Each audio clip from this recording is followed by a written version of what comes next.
नमस्कार मंडळी, साध्या सोप्या रेसिपीजमध्ये मी पूनम तुम्हाला आज दाखवणार आहे मिक्स पालेभाजीची रेसिपी। त्यासाठी मी अर्धी गड्डी करडईची, अर्धी गड्डी मेथीची आणि त्याच प्रमाणामध्ये कांदापातसुद्धा घेतलेले आहे। सगळ्या भाज्या स्वच्छ धुवून बारीक चिरून घ्यायच्या आहे आणि त्याचबरोबर मुठभर कोथिंबीरसुद्धा घ्यायची आहे।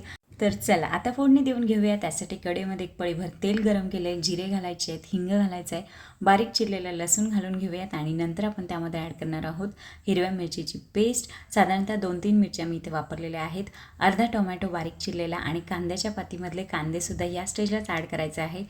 परतून घ्यायचे 2 मिनिटासाठी आणि नंतर त्यामध्ये सगळ्या पालेभाज्या ॲड करून घ्यायच्या आहे।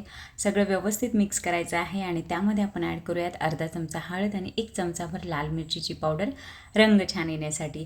आणि कोथिंबीर तेवढी आपण बाजूला ठेवली होती तीसुद्धा आता ॲड करून घेऊयात आणि नंतर आपण या भाजीला वाफ घेऊया साधारणतः 5 मिनिटासाठी मंद आचेवर। वाफ आली की नंतर आपण त्यामध्ये ॲड करणार आहोत एक मोठा चमचा भरून भाजलेल्या शेंगदाण्याचा कूट आणि चवीनुसार मीठ। सगळं व्यवस्थित परतून घ्या। भाजीमधलं पाणी सुकलं की आपली भाजी तयार आहे मंडळी। कधी कधी त्याच बोरिंग भाज्या खाण्यापेक्षा असं काहीतरी वेगळं ट्राय केल्यानंतर घरातले सुद्धा आवडीने खातील।